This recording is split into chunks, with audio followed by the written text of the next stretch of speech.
Hi, welcome to Minnesota Music Mom. I'm Karen Davis. I started working out of a new or a different organ book this video. It's called Pray, Praise, and Give Thanks, Organ Music for Christian Worship. And hopefully I will pronounce the arranger's name right, by Carl Ziebell, Z-I-E-B-E-L-L. The song I picked out today is very short. It's only a page and a half, and it's called Prelude on the King's Majesty, based on the hymn Ride On in Majesty from the Christian Worship Hymnal, hymn number 133. It has one sharp. And if you are just learning pedals, this is a real good song for you because the pedal is really easy.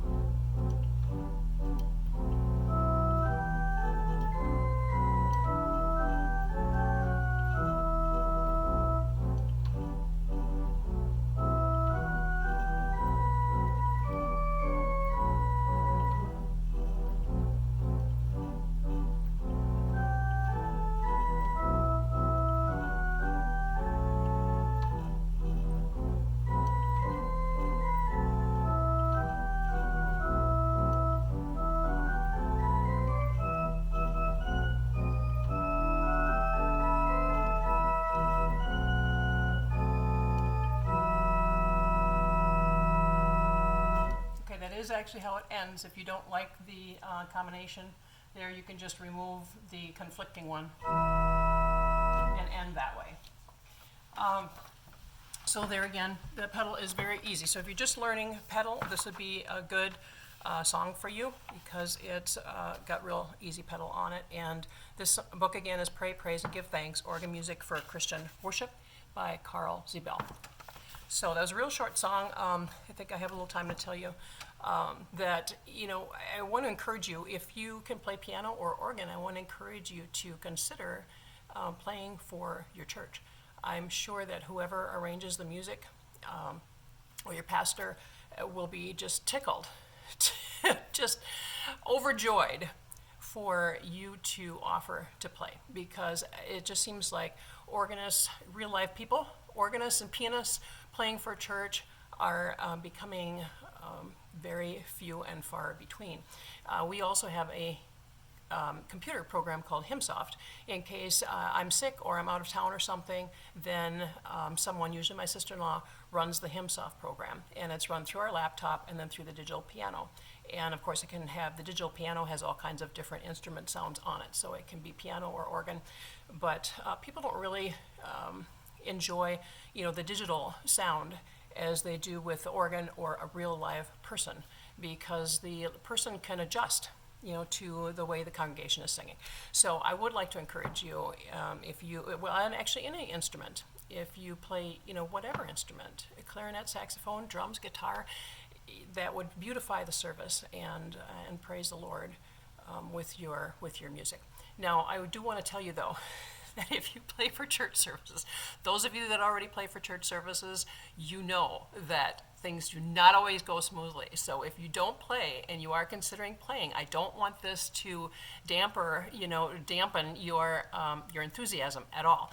But I just want to tell you, going into it, know that things will not always go smoothly, and some things are out of your control. For instance, I want to tell you just a couple things that happened to me. And just to give you a little background, when we have communion, I do go to communion, and instead of having dead silence when I'm going to communion, then what I do is I pre-record songs on our digital piano. So I play a song on the piano, and there's about 10 different variety of different places where I can record the music. So that morning, I choose which one to record. I set it, or which one to play. I set it all up. And then somebody, usually my sister-in-law, just needs to press the start key. So during the service, then when the minister is announcing communion, I just get done playing the liturgy, come over here, I'm getting my shoes on, I have to race across the balcony, down the steps, around the corner, up the aisle, and get to the altar for the first table. So there's no time for me to push the start button, otherwise I wouldn't make it to the first table.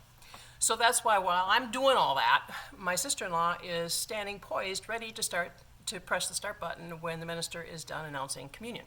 Now, during the week, though, we usually have fewer people, because if we have a weekday evening service, you know, there's people work and commute time and things going on at school and whatnot.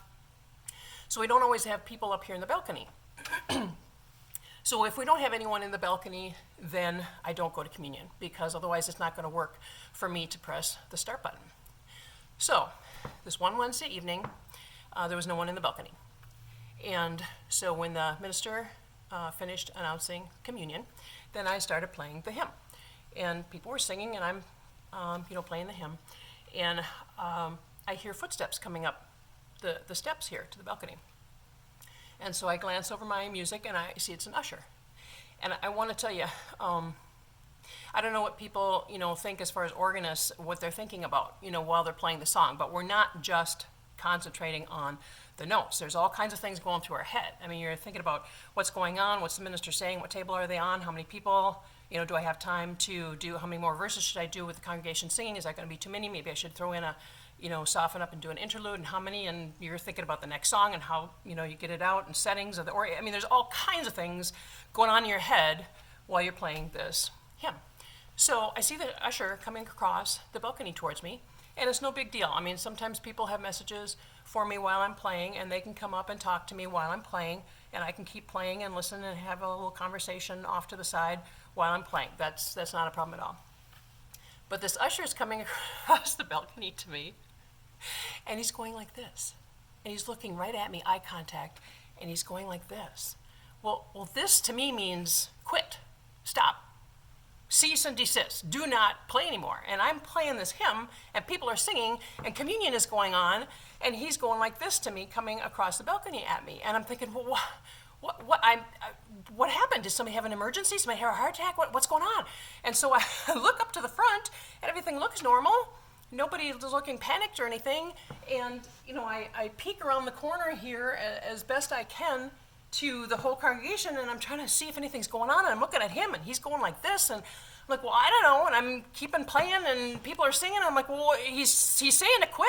So, okay, so I stop. I just stop playing. And I'm in the middle of a verse, and I stop playing, I'm looking at it, and I'm thinking, oh my word, what in the world is he going to tell me? Why are we stopping playing? What is going on down there? And so he comes towards the organ to me, and he's going like this, and he leans down to me, and I'm thinking, what are you going to say? And he's like, you're not going to communion tonight? And I'm like, no. He's like, okay. And then he walks. And I'm thinking to myself, that's what that meant? that I'm not going to communion tonight? I would have never guessed in a million years that that's what that meant. So that the congregation was still singing and probably wondering, what is going on up there? So I found out where they were, and I jumped back in. So, because this had happened another time. But the other time I lost my place. I was playing a communion hymn that had 4 flats. Now, if you've watched past videos of mine, you know how I feel about songs with more than 3 flats or sharps. I do not like them. I do not like them, Sam, I am. I would just rather not even deal with them. But this communion hymn had 4 flats. So I'm concentrating on the 4 flats, and I'm, all this stuff is going through my head about what's going on up front and what table are they on, how many people are left, and all this kind of stuff. And so I'm playing, and I glance up front, and I look back, and I don't know where I am. I have completely lost where I am. Now, sometimes that's happened, but I can very quickly find, and nobody knows the difference. I panic for a minute, like, where are we? Oh, yeah, there it is. But this time, I panic and like, where are we? And oh my word, I don't know, where are we? Where are we? And I can't hear always what people are saying, the words, because if I can hear the words and what verse they're on and where they're at, that will help me find where we are. But I could not find where we were. So eventually, I had to do something because, I don't know the song by heart, obviously. So I stopped. I just stopped. And there again, it was like in the middle of a verse. And I just stopped. And there were people up here in the balcony that time And they were like wondering, why is she stopped? What is going on? And I'm just kind of sitting there, kind of looking at the, finding where there they are. Okay, all right.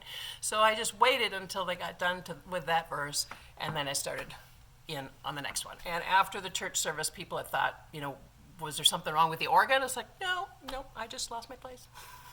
So things like that happen. I mean, and don't beat yourself up about it. I mean, seriously, it's just things are gonna happen. Everything is not always going to go smooth. So there are other things that have happened in other services with me as well. And, it might be the pastor, it might be, the congregation, the usher. I mean, the instrument you're playing, you have no idea what's going to happen. It's always an adventure. So I do want to encourage you, I really do, to think about playing for church. It is really rewarding, and the congregation, I'm sure, will very much enjoy your music. But I do want to tell you, it's not always a smooth ride, and that's okay. That's all right. Okay, so the songs I played today were out of Pray, Praise, and Give Thanks, Organ Music for Christian Worship by Carl Ziebell. And I will catch you next time.